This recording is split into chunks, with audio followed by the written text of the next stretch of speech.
She's arguably the most dangerous female fighter in MMA today. But how would she stack up against the greatest of all time?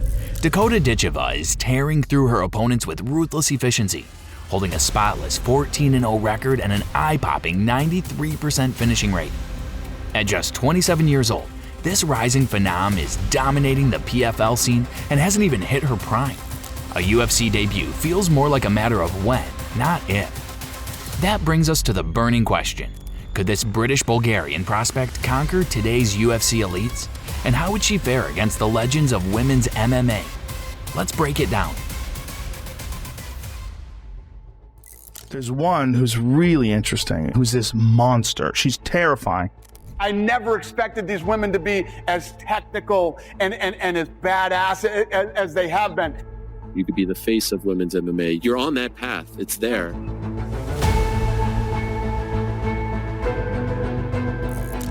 Versus Ronda Rousey. Ronda Rousey was one of the pioneers of women's MMA, the very reason Dana White opened the UFC's doors to female fighters. And while some might argue that a prime Ronda would have beaten Dakota Ditcheva with ease, or at least made it competitive, that simply wouldn't have been the case. Rousey's greatest weapon would have been her elite judo and her ability to drag opponents to the ground from the clinch. But while Dakota has shown occasional vulnerability to traditional wrestling takedowns from range, she's proven time and again that she's hard to handle in the clinch. Even if Ronda managed to close the distance and tie her up, taking the British Bulgarian down wouldn't have come easy. And if she did manage to get her there, Ditcheva would have popped back up almost instantly. That's when the slow unraveling would have begun. Ronda's striking was always basic: limited boxing fundamentals, no real kicking game, and highly predictable entries. Ditcheva, on the other hand, would have picked her apart from range. Stiff jabs, sharp crosses, slicing elbows, and punishing leg kicks would have all been on the menu. After eating a few heavy leg kicks and clean shots to the head, Rousey would have started to panic, rushing in desperate for a clinch, only to get punished even more. A few more crisp combinations from Dakota would have sealed it. The likely ending? A first-round TKO, but a clean highlight reel KO wouldn't have been out of the question either. Versus Valentina Shevchenko. If Dakota Ditcheva had fought a prime Valentina Shevchenko, the matchup would have been razor close. Their styles mirror each other. Both are Muay Thai specialists, primarily strikers with solid defensive grappling. But despite the similarities, key differences would have shaped the outcome. Valentina held the edge in grappling and likely would have scored a few takedowns throughout the fight. But even with top control, it's unlikely she would have inflicted serious damage. Ground and pound was never her strongest suit. At best, she might have held Dakota down briefly, but without doing anything particularly threatening. On the feet, Valentina was the more measured fighter, a patient counter-striker with sniper-like accuracy. The issue? Dakota wouldn't have played that game. She wouldn't have given Valentina the space or time to wait and pick her shots. Instead, Ditcheva would have pushed the pace, staying in her face with relentless pressure, mixing kicks to the body, sharp jabs, low kicks, and the occasional elbow from the clinch. Dakota would have turned the fight gritty, dragging Valentina into a physical close-quarters war. Sure, Shevchenko would have fired back with precision and landed clean shots of her own, but Dakota had the heavier artillery. Valentina lacked true knockout power in her hands, while Dakota's strikes carried serious sting and could swing momentum in an instant. And since modern MMA scoring favors damage above all else, Dakota likely would have edged ahead in that department. In a hypothetical 3-round war, the most probable outcome would have been a decision win for Ditcheva. A tightly contested battle that could have gone either way, but with Dakota doing just enough to claim it on the scorecards. Versus Zhang Weili. Zhang Weili is one of the most well-rounded fighters on the UFC roster, dangerous both on the feet and on the ground. She can wrestle, she can strike, and she brings relentless pressure. But she has one notable vulnerability: her striking defense. Zhang has a tendency to reach forward with her hands when defending punches, a risky habit that left her chin exposed. It's the same flaw Rose Namajunas exploited with a head kick TKO, and Dakota Ditcheva would have zeroed in on that gap with surgical precision. Using her height and reach advantage, the British Bulgarian would have picked Zhang apart from range. Sharp jabs, long straights, and front kicks to the face from distance would have kept Zhang at bay and chipped away at her defense.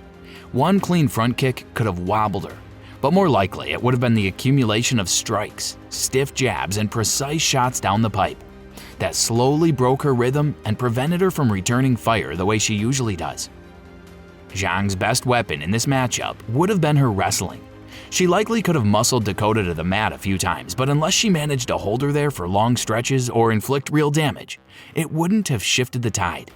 The most likely scenario? Ditcheva by TKO in the first or second round, especially if she caught Zhang off guard early with one of those pinpoint strikes. And even if the fight had gone the distance, Dakota's control from range and striking damage would have earned her a clear-cut unanimous decision. Versus Cris Cyborg.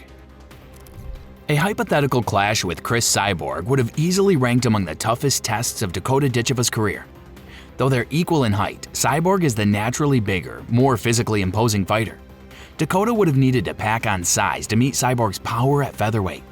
And if she could knock out strawweights cold at 125, just imagine the kind of power she would have carried fighting at 135 or even 145. Prime Cyborg was the one fighter who could have stood toe-to-toe with Dakota in an all-out, no-step-back brawl, and maybe even matched her in raw strength. But her downfall would have come from her relentless, one-directional style. Cyborg only knew how to move forward, and that berserker approach would have played right into Dakota's hands. Ditcheva had already shown she could generate serious heat while moving backward, catching pressure-heavy fighters with sharp intercepting shots.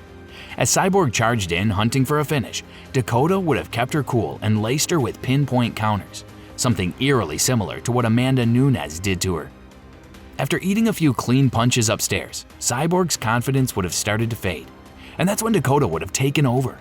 She would have turned up the volume with speed, timing, and accuracy, eventually dropping the Brazilian and finishing her with ground and pound before the end of the round. Of course, Cyborg had the kind of power to end anyone's night if she landed clean early.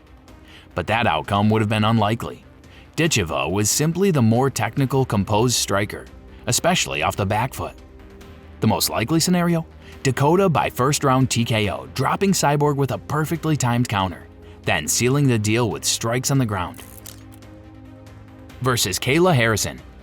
On paper, a hypothetical fight against Kayla Harrison could have looked like a nightmare matchup for Dakota Ditcheva. Stylistically, Harrison had the tools to trouble the unruly British Bulgarian.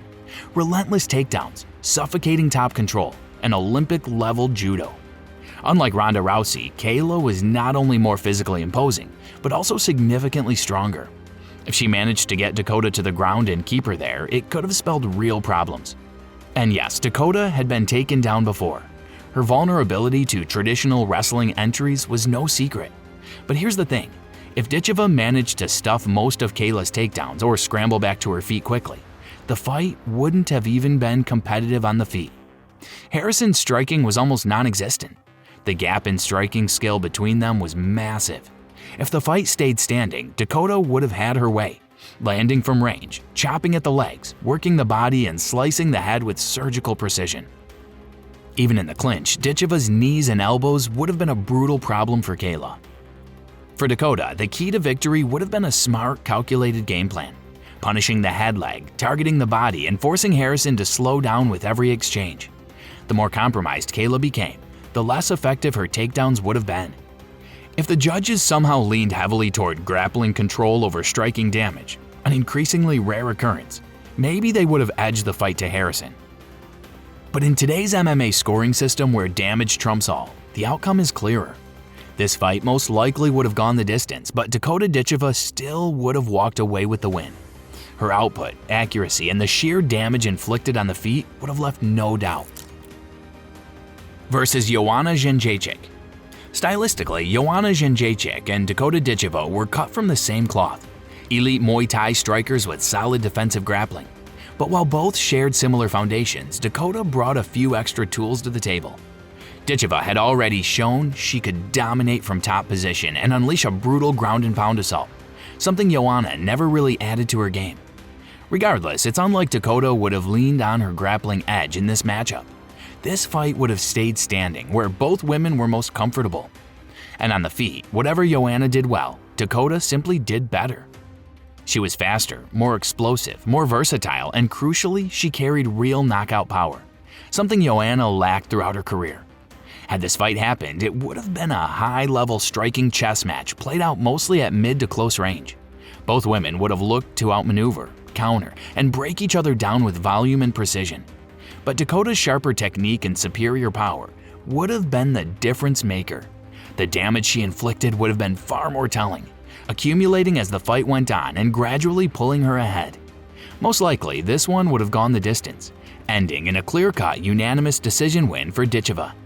But it wouldn't have been shocking if she managed to stop Joanna either. If Rose Namajunas and Zhang Weili could do it, so could Dakota Ditcheva. Versus Amanda Nunes.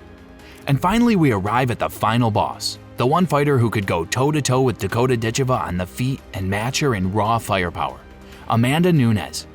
Widely regarded as the GOAT of women's MMA, Nunes would have been the most complete and dangerous opponent Dakota had ever faced. On the feet, both carried devastating knockout power, but Ditcheva held the edge in technique, sharper, smoother, and more precise in her execution. Amanda's biggest advantage would have been her grappling. If she had mixed in her wrestling effectively, blending takedown threats with striking, she could have kept Dakota guessing, slowed her rhythm, and possibly outpointed her over 3 or 5 rounds. A well-executed game plan for Nunes could have led to a decision win, maybe even a flash knockdown if she caught Dakota off guard. But Amanda was human, and we saw that clearly in her first fight against Juliana Pena. She could be rattled, she could be outworked, and if Pena could beat her to the punch and push her back, there's no doubt Dakota Ditcheva could have done the same, only with far more precision, speed, and power. If these two had ever shared the cage, the outcome would have been a coin flip. Amanda could have implemented a wrestling-heavy strategy, slowed the pace, and secured a decision victory. A TKO win for Nunes would have been possible, but highly unlikely, given Dakota's composure and striking awareness. On the other hand, Ditcheva's speed, accuracy, and technical sharpness may have proven too much. If she had found her rhythm early, she very likely could have knocked the Brazilian out before the final bell. And what about you, fight fans? Do you think Dakota Ditcheva could compete against the female MMA GOATs? If you enjoyed the video, front kick that like button, subscribe to the channel, and join the Dialed In MMA Club today.